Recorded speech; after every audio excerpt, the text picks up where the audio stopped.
ጤና ይስጥልኝ። አሰፋ ሱመሮ እባላለሁ። በኢትዮጵያ ካፒታል ገበያ ባለስልጣን ከፍተኛ አማካሪ ነኝ።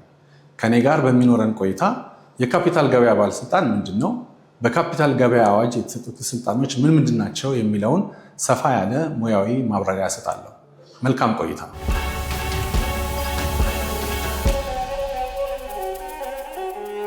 የኢትዮጵያ የካፒታል ገበያ ባለስልጣን ምንድነው? የባለስልጣኑ ሚናና ኃላፊነቶችስ ምንድናቸው? የኢትዮጵያ ካፒታል ገበያ ባለስልጣን ጤናማ የካፒታል ገበያ ስርዓትን በመፍጠር የካፒታል ገበያን የሚቆጣጠር ጠንካራና ተቋማዊ ነፃነት ያለው የፌዴራል መንግስቱ የካፒታል ገበያ ተቆጣጣሪ ተቋም ነው። የባለስልጣኑ ዋና ዋና ዓላማዎች 4 ሲሆኑ አንደኛው ኢንቨስተሮችን መጠበቅ ወይም ከለላ መስጠት፣ ሁለተኛው የሰነደ መዋዕለ ንዋዮች ገበያ ፍትሃዊ፣ ግልጽና ቀልጣፋ እንዲሆን ማገዝ፣ ሶስተኛ የካፒታል ገበያ ተአማኒ እንዲሆን በማገዝ መዋቅራዊ ስጋቶችን መቀነስ፣ አራተኛ የረጅም ጊዜ ኢንቨስትመንቶችን የሚያበረታቱ ምቹ ሁኔታዎችን በመፍጠር የካፒታል ገበያን ማስፋፋት ወይም ማሳደግ ናቸው። የኢትዮጵያ የካፒታል ገበያ ባለስልጣን በካፒታል ገበያ አዋጅ የተሰጡት ስልጣኖች ምንድን ናቸው? የኢትዮጵያ የካፒታል ገበያ ባለስልጣን በአዋጅ የተሰጡት በጣም ብዙ እና ሰፊ ስልጣናትና ተግባራት አሉት። ከነዚህም በጥቂቱ ለመጥቀስ ያህል አንደኛው በካፒታል ገበያ ውስጥ የሚሳተፉ የአገልግሎት ሰጪዎችን ፈቃድ መስጠት፣ ቁጥጥርና ክትትል ማድረግ፣ አስፈላጊም ሲሆን ፈቃድ መሰረዝ። ሁለተኛው በካፒታል ገበያ ውስጥ የሚሳተፉ ራስን በራስ የሚቆጣጠሩ ድርጅቶችን እውቅና መስጠትና መቆጣጠር። ሶስተኛ አስፈላጊ የቅኝት መርሃ ግብር በማውጣትና የቴክኖሎጂ ስርዓቶችን በመጠቀም ሰነደ መዋዕለ ንዋዩን እና በሰነደ መዋዕለ ንዋይ ገበያ ውስጥ የሚከናወኑትን ዕለት ተዕለት መቆጣጠር፣ ቅኝት ማድረግ። አራተኛ በካፒታል ገበያ አገልግሎት ሰጪዎች ምክንያት በኢንቨስተሮች ላይ ለሚደርስ ኪሳራ የካሳ ፈንድን በማቋቋም ለኢንቨስተሮች ተገቢውን ክፍያ ማመቻቸት። አምስተኛ ከሌሎች የመንግስት መስሪያ ቤቶች ጋራ ለምሳሌ ከፍትህ ሚኒስቴር፣ ከፌዴራል ፖሊስ፣ ከፋይናንሻል ኢንተለጀንስ ተቋም ጋር በመተባበር በካፒታል ገበያ ውስጥ የሚፈጠሩትን ወንጀሎች መመርመር፣ መከታተልና አስፈላጊውን እርምጃ መውሰድ ናቸው። የኢትዮጵያ የካፒታል ገበያ ባለስልጣን በኢትዮጵያ ያለውን የካፒታል ገበያ እንዴት ይቃኛል እንዲሁም ይቆጣጠራል? የኢትዮጵያ ካፒታል ገበያ ባለስልጣን በሁለት አይነት መንገድ የካፒታል ገበያ ስርዓቱ ይቆጣጠራል ወይም ቅኝት ያደርጋል። እነዚህም የክትትልና የቁጥጥር ማዕቀፎች በዋናነት በካፒታል ገበያ አዋጅ እንዲሁም ባለስልጣኑ በተለያየ ጊዜ በሚያወጣቸው መመሪያዎች ላይ የተመሰረቱ ይሆናሉ። ለምሳሌ የኢትዮጵያ ሰነደ መዋዕለ ንዋዮች ገበያ ወይም ኢትዮጵያን ሴኩሪቲስ ኤክስቼንጅ አንዱ ራሱን በራሱ የሚቆጣጠር ድርጅት ነው።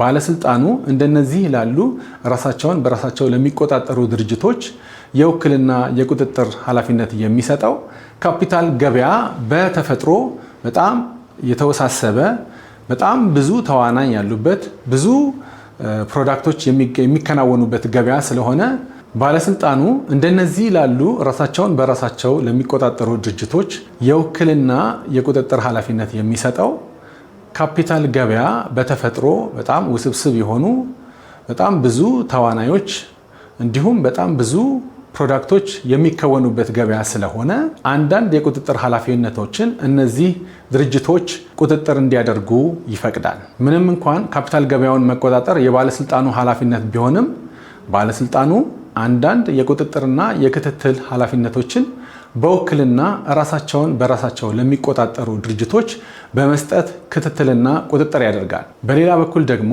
አስፈላጊ የሆነ የቅኝት መርሃ ግብር በማውጣት እና ዘመናዊ የቅኝት ቴክኖሎጂዎችን በመጠቀም በኢትዮጵያ ሰነደ መዋዕለ ንዋይ ገበያ ላይ የሚደረጉ ግብይቶችን በቀጥታ ቅኝት ያደርጋል።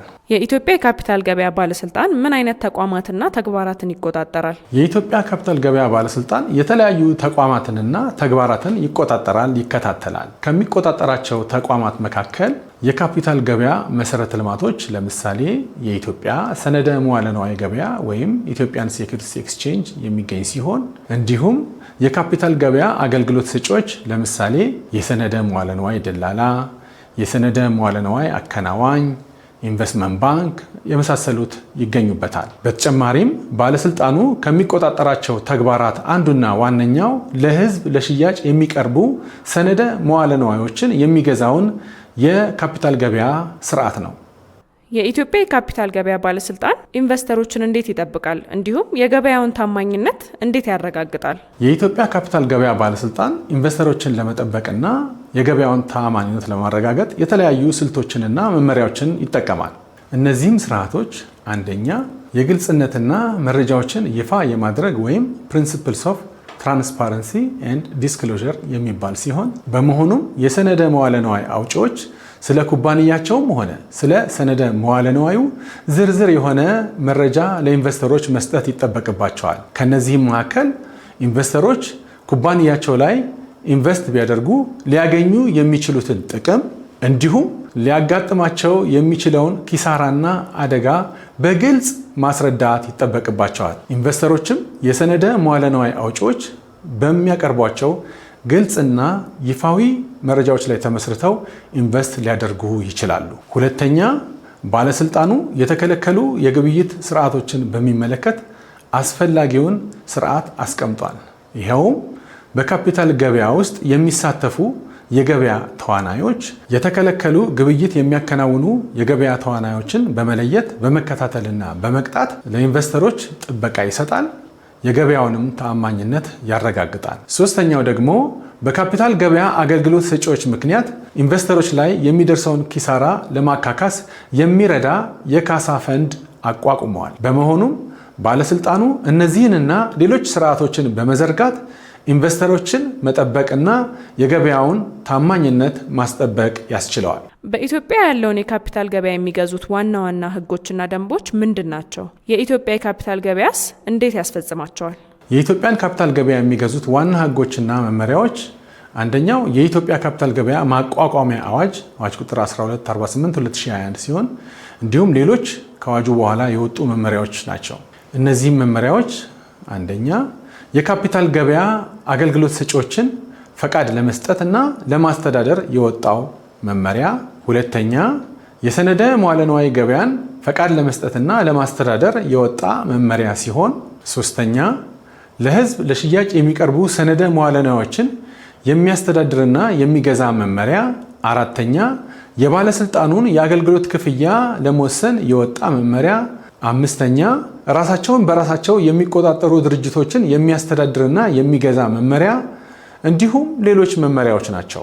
በአዋጅ ውስጥ የተጠቀሱትንና በእነዚህ መመሪያዎች ውስጥ ያሉትን ድንጋጌዎች ለማስፈጸም ባለስልጣኑ የተለያዩ መንገዶችን ይጠቀማል። ከነዚህም ውስጥ የካፒታል ገበያ ባለድርሻ አካላትን በአዋጁና በመመሪያ ውስጥ የተቀመጡትን ድንጋጌዎች በማስተማር በማሳወቅ ግንዛቤ በመስጠት፣ ሁለተኛ ከባለድርሻ አካላት ጋራ በመወያየት በመነጋገርና የመመሪያዎቹን ድንጋጌዎች ግልጽ በማድረግና በማስተማር፣ ሶስተኛ ከባለድርሻ አካላት ጋራ በመመሪያዎቹና በአዋጁ ድንጋጌዎች ዙሪያ ውይይት ማድረግ፣ በአዋጅ ውስጥ እና በመመሪያዎች ውስጥ የተቀመጡትን ድንጋጌዎች ለማስፈጸም የሚረዱ የቁጥጥርና የክትትል ስርዓቶችን ወይም ማዕቀፎችን በመዘርጋት፣ አራተኛውና የመጨረሻው ደግሞ በአዋጁና በመመሪያዎች ውስጥ የተቀመጡትን ድንጋጌዎች የሚተላለፉ የባለድርሻ አካላት ላይ አስፈላጊውን ቅጣትና እርምጃ